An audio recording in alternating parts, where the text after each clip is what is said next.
اهلا بيكم في فيديو جديد من قناتي قناة كوكي كومي لتعليم الكروشيه. ازيكم اصحابي عاملين ايه؟ النهارده راجعه لكم بالبورتفو الحلو قوي دوت كده من بعيد اهو. عايزه اقول لكم حلو وكبير وماسك نفسه اهو. انا اشتغلت بخيوط اليزا ديفا بواقي خيوط تماما. تعالوا اوريكم هنعمله مع بعض ازاي، وحبيت ان انا اضيف له لمسه جماليه فركبت له السلسله الحلوه دي. اوريكم بقى شكله من جوه اهو، من جوه بالشكل دوت. الفيديو الاول هوريكم فيه ازاي نعمل طريقة عمل مربع الجراني بالشكل دوت دايرة، وازاي بنحول الدايرة لمربع. والفيديو التاني هيكون لطريقة عمل التشبيك بتاع البورتفو وتركيب البطانة. يلا بينا نبدأ مع بعض الفيديو. هبدأ معاكم الفيديو هوريكم بواقي الخيوط اللي عندي اللي انا هشتغل بيها. في خيوط بكر كامل وفي بواقي، بصوا دول بواقي اهو، يعني مش هتحتاجوا ان انتوا يبقى عندكم من كل لون كتير. بصوا حبات صغننه خالص ازاي، وهنشتغل بيهم وهنعمل بيهم هيكون حلو جدا. انا بشتغل قلتلكم بأليزا ديفا، ممكن اي بواقي بس مهم جدا ان يكون كلهم نفس النوع. بصوا كده كلهم نفس النوع، كلهم أليزا ديفا، عشان كده قلتلكم مهم ان يكون كل البواقي اللي عندنا تكون نفس النوع، علشان ما يكونش فتلة أتخن وفتلة أرفع وكده، يبقى كله نفس السمك بتاع الخيط. يلا بينا نبتدي مع بعض الفيديو كده بسرعة. طبعا انا وريت لكم ان انا هشتغل ببواقي الخيوط تماما. البورتفو مش بيحتاج خيوط كتير. انا عملت هعمله بالوحدة دي زي ما انتوا شايفين شكلها حلو ازاي. انا لسه مقفلتهمش بالشكل ده كده. هحتاج من كل وحدة 2 اهو. وعملت برضو الالوان دي مع بعض، وهعمل معاكم الجزء التاني بتاع دوت، وهوريكم ازاي نعمل الوحدة دي. انا هعمل لكم البورتفو على جزئين عشان ما يبقاش طويل عليكم. جزء اول جزء هنزله هنعمل فيه طريقة الوحدة المربعة دي، والجزء التاني هنزله هيكون طريقة تقفيل الوحدات في بعضها وتجميع البورتفو تركيب البطانة. طب الادوات اللي احنا هنحتاجها ايه؟ انا هشتغل زي ما قلت لكم بواقي الخيوط بس كلها تكون نفس النوع، ما ينفعش اشتغل ببواقي خيوط انواع مختلفة. انا هشتغل بأليزا ديفا، ودي الالوان بتاعه المربع اللي انا هشتغله. وكمان هنحتاج معانا مقص، وهنحتاج ابرة كروشيه. انا هشتغل بابرة رقم 2.5. يلا بينا نبدأ مع بعض نشوف هنعمل الوحدة دي. اول حاجة احنا هنشتغل باللون اللبني. انا هبدأ هعمل الدايرة السحرية، انا عملتها قبل كده معاكم في فيديو، اللي مش بيعرف الطريقة ممكن يدخل عليه يشوفه. هلف كده هوريكم تاني برضو. انا همسك طرف الخيط هحطه على ايدي كده، دي الطريقة اللي انا بعمل بيها الدايرة السحرية. هحط طرف الخيط بالشكل دوت وهلف على صباعين كده، وهاجي من هنا هلفه تاني على شكل اكس تاني اهو. انا حرف الخيط اهو، وهاجي هنا هلفه اسفل على حرف اكس كده كده، وهروح عاملة بالخيط اكس كده.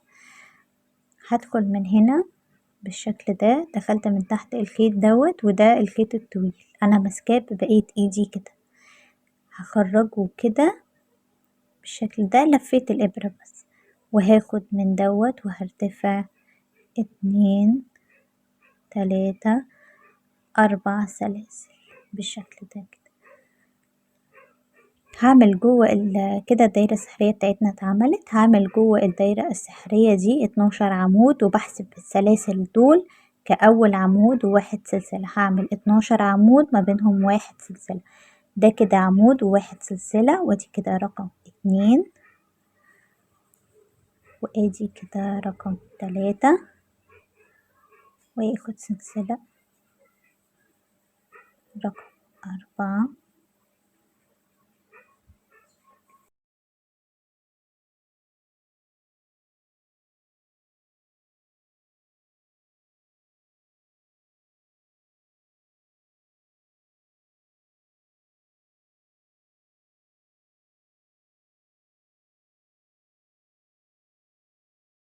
كده انا عملت ال12 عمود، واخر حاجة عملتها 1 سلسلة. هسحب الدايرة السحرية وهقفلها بالشكل ده كده، اتقفلت معايا. هعمل منزلقة هنا. بصوا انا ده كده اعتبرت السلاسل دي كأول عمود، بقعد بالإبرة كده اهو، طلعتهم شايفينهم. هعد وهدخل في السلسلة التالتة دي اهي بالشكل ده كده. مهم اوي اخد بالي مسحبش الخيط بتاع البداية عشان ما اتلخبطش. اسحب الخيط الطويل وهسحب الخيط وهخرج بمنزلقة كده. احنا عملنا اول حاجة الدايرة السحرية. هاجي هنا هقص الخيط اهو. هاجي هنا انا هشتغل شغلي كله هيكون في الفراغات، فهدخل هنا بين في الفراغ بتاع السلسلة اللي بين العمود ده والعمود ده شايفينه. هدخل هنا كده بالإبرة، بدل ما هسحب الخيط اللبني اللي انا قصيته دوت، لا انا هسحب الخيط العسلي دوت. هاجي هنا بالشكل ده كده وهسحب الخيط وهعمل منزلقة كده. بقى الخيط اللي معايا اللون ده. هاجي هنا هرتفع 1 2 3 سلسلة بالشكل ده كده شايفين. هلف الشغل وهسيب الخيط دوت، همسك الخيط الصغير اللي انا لسه قصاه وهشده كويس وهربط الاتنين في بعض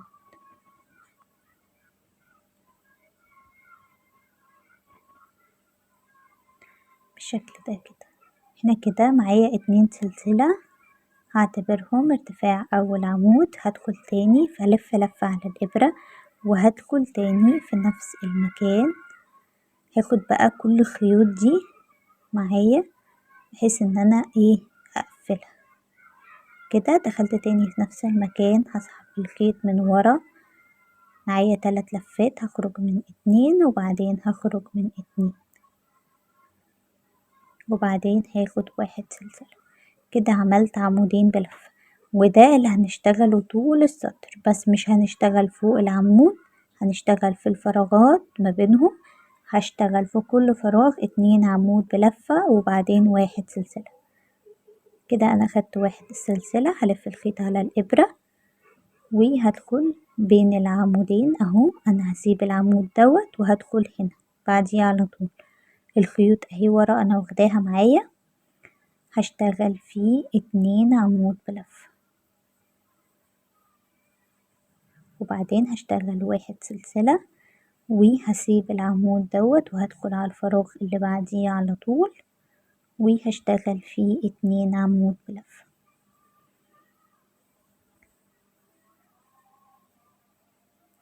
هكذا هكمل لآخر السطر.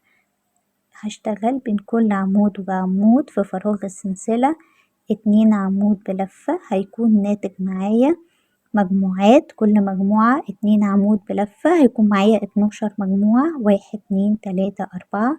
هكمل السطر كله عشان ما اطولش عليكم.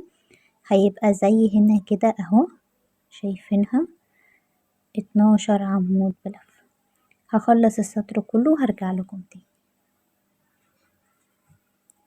كده رجعت لكم تاني اهو، خلصت السطر كله. فاضل معايا اخر مجموعة هعملها هنا بين العمود ده والعمود دوت. هلف لفة على الابرة وهدخل في الفراغ وهعمل عمود ادي كده التاني. هاخد 1 سلسلة، هقفل بمنزلقة هنا. انا ال3 سلاسل بعتبرهم ارتفاع اول عمود. هاجي هنا هعد اهو وهدخل هنا شايفين كده اهو. انا دخلت في لو حتى من غير العدد بدخل في الحرف الفي اللي قبل بتاع العمود ده على طول، يعني العمود ده فوقيه حرف في اهو، انا بدخل في اللي قبليه على طول. هسحب الخيط وهعمل منزلقة تاني. العمود اللي بعديه على طول هدخل فيه وهسحب الخيط وهاخد برضو منزلقة بالشكل ده كده. هقص الخيط. اللون اللي بعديه هيكون اللون الأخضر اهو. لازم المربعين يكونوا زي بعض. هاجي هنا باللون اللي بعديه اللي هو الأخضر.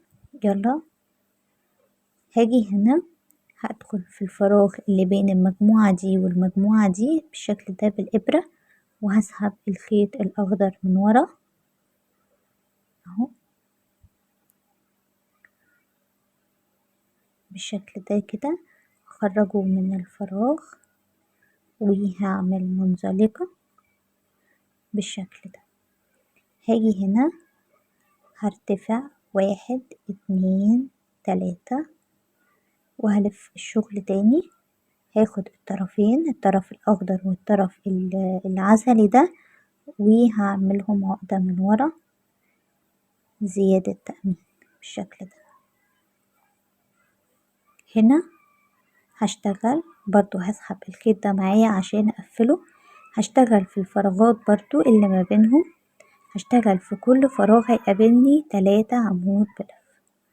طبعا كانت السلاسل بتاعت الارتفاع دي رقم 1، فده كده رقم 2،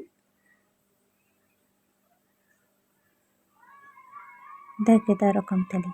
بعد كل مجموعة باخد 1 سلسلة وبسيب العمودين دول وبروح على الفراغ على طول. هشتغل فيه 3 عمود بلفة في نفس الفراغ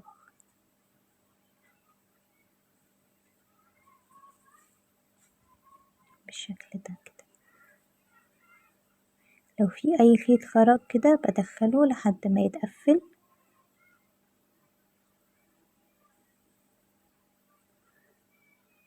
بالشكل ده كده. هاجي هنا على الفراغ ده على طول وهشتغل فيه 3 عمود بلفة.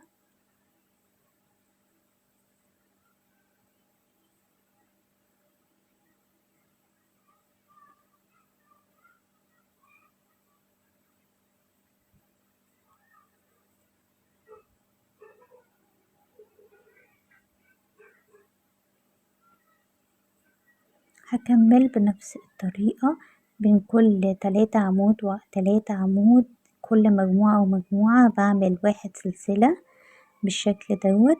وهنا بشتغل في المجموعات مش بشتغل على العمدان خالص.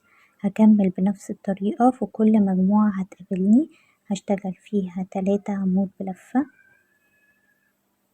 بصوا الغلطة دي بقى، يعني انا كويس انها اتعملت معايا. انا دخلت في جزء بس من الخيط مش في الخيط كله اهو. دي لما بنسيبها بتكون شكلها مش حلو وبتكون برضو الشغل مش متقن اوي.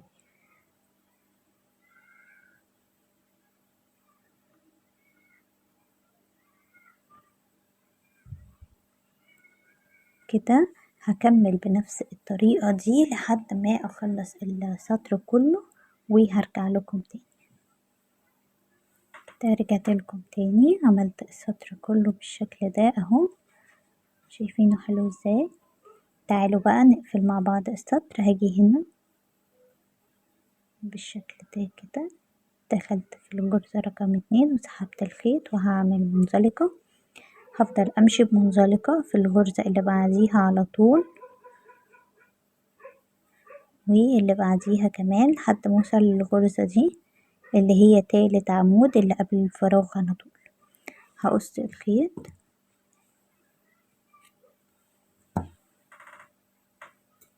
وهسحب بقى الخيط البنك. ركزوا بقى معايا هنا كويس قوي عشان هنا اللي انا هأسس من عليه المربع عشان يتحول من دايرة لمربع.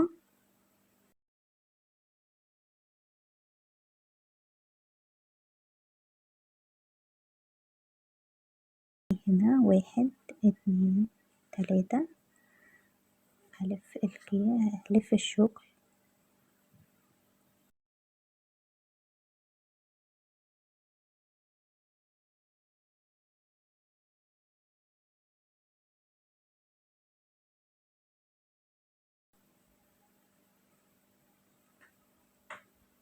بالشكل ده كده. بعد ما عملنا ال2 الاتنين سلسلة واعتبرناهم أول عمود. هنا السطر دوت اللي أنا هأسس فيه مربع الجيراني مش هيكون دايرة، هنحوله من إن هي بتكون دايرة كده شايفين للمربع دوت، بدل ما هتفضل نكبر تكون دايرة هنخليها تكون مربع بالشكل دوت. هاجي هنا هسحب الخيط دوت عشان أقفله وأنا شغالة كده. أنا هعتبر الاتنين سلسلة دول كأول عمود بلفة، هلف لفة على الإبرة تاني وهدخل وهسحب الخيط من ورا وهعمل كمان عمود، هعمل بعديه عمود كمان. هنا بقى هرتفع اتنين سلسلة وبعدين تاني هدخل في نفس المكان، مش هروح للفراغ اللي بعديه، هخليني في نفس المكان وهشتغل 3 عمود بلفة.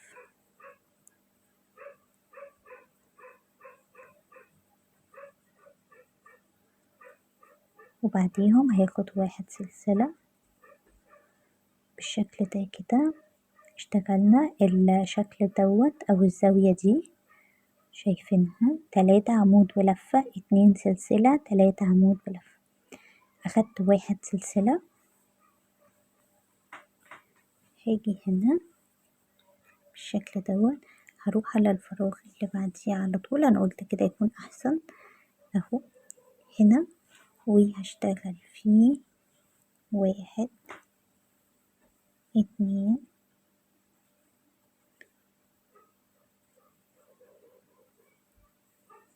3 عمود بلفة. وبعديهم هاخد 1 سلسلة وهروح تاني على الفراغ اللي بعديه هشتغل 1 2 3 عمود بلفة وبعديهم 1 سلسلة.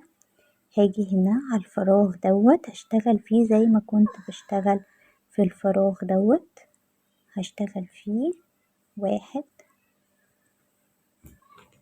2 3 وبعدين هشتغل 2 سلسلة وبعديهم هشتغل كمان 3 عمود، 1 2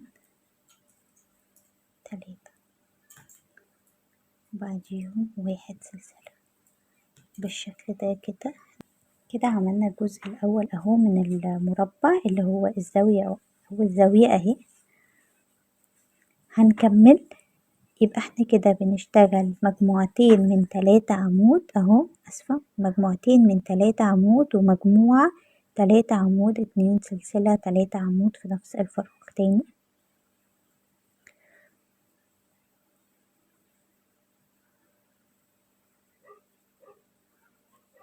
تلاتة عمود 1 سلسلة تاني 3 عمود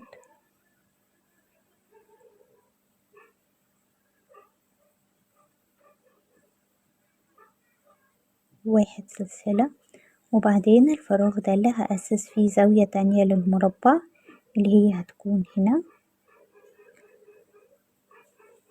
ادي كده 1 2 3 عمود 2 سلسلة في نفس المكان 3 عمود تاني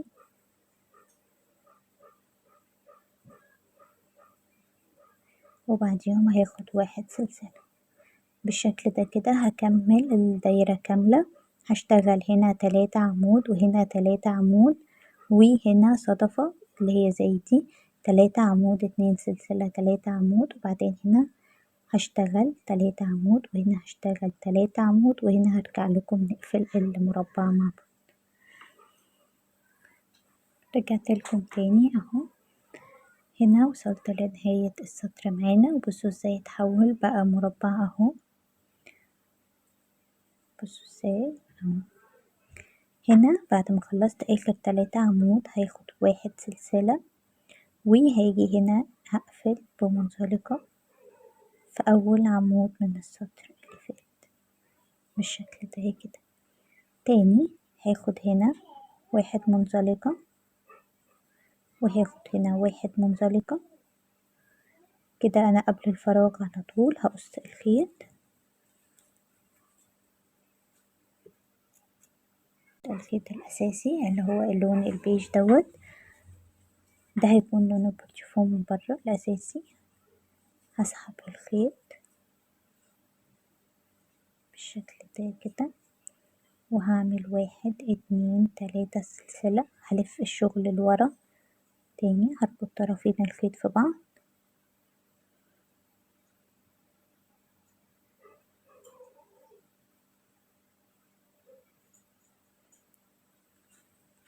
شايفين الزاوية دي؟ هنعمل تاني واحدة تاني زيها في نفس المكان، يعني هرتفع ب2 كده، 2 عمود، وادي كده 3 عمود، بعديهم هعمل 2 سلسلة تاني، هعمل 1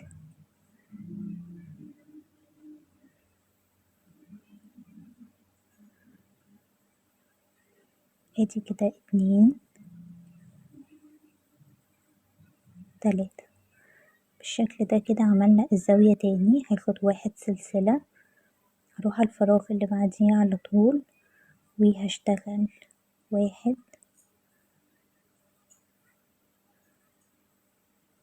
2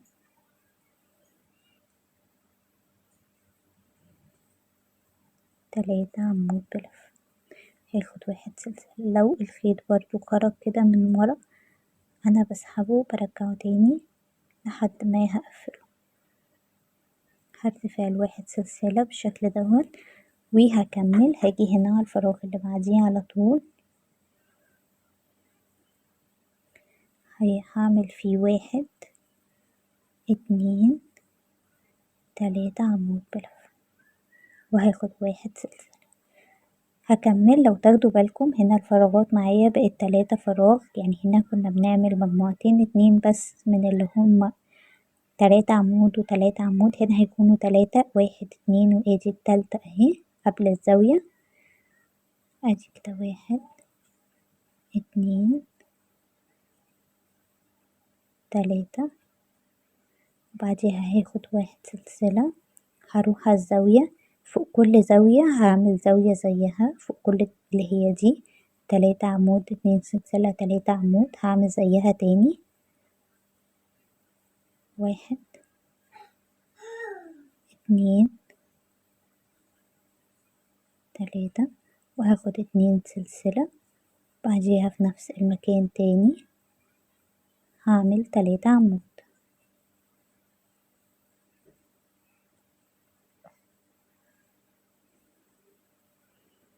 بعديها هاخد 1 سلسلة وهكمل نفس اللي عملته هنا، 3 عمود 1 سلسلة 3 عمود 1 سلسلة 3 عمود 1 سلسلة. صدفة تانية زي دي هعملها هنا، وهكمل السطر كله. هرجع لكم تاني. رجعت لكم تاني بعد ما خلصت السطر كله بالشكل دوت اهو مربع معايا. هاجي هنا هقفل بمنزلقة، وهعمل 1 سلسلة، وهنا هقص الخيط لان المربع معايا هنا خلص لحد كده.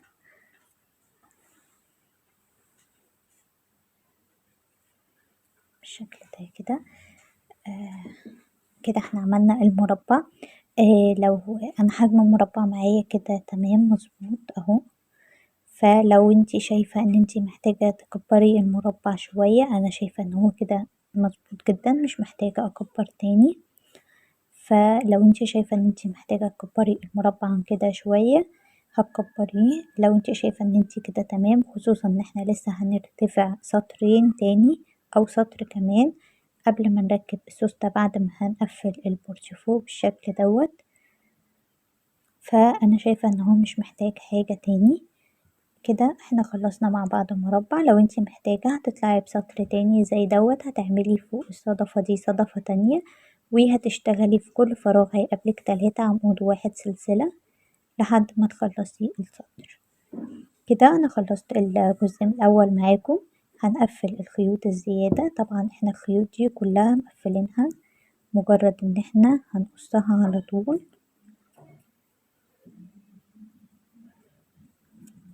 بالشكل ده.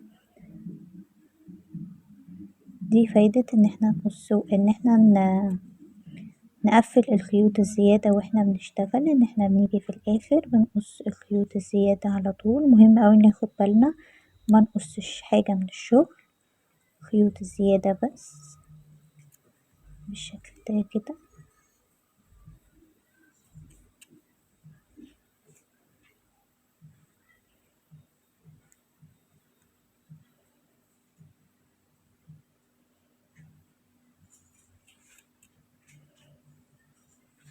كده فاضلش غير الخيط دوت وهنقفله دلوقتي كده.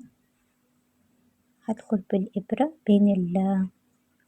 بين الغرز وهسحبه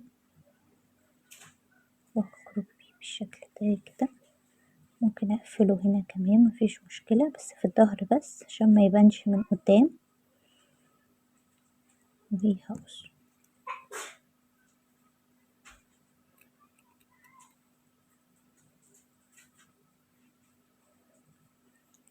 بالشكل ده كده. احنا زي دلوقتي عرفنا ان احنا نحول الدايرة لمربع جيراني بالشكل ده، بيكون شكله حلو جدا اهو.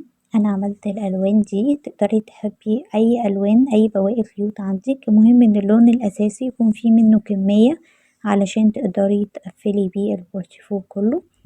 كده اشوفك في الجزء التاني ان شاء الله. ولو وصلتي معايا لحد دلوقتي ما تنسيش تعملي لي لايك وشير وتشتركي في قناتي، واستنوا الجزء التاني هنقفل المربعات ونجمع البورتفو. باي باي.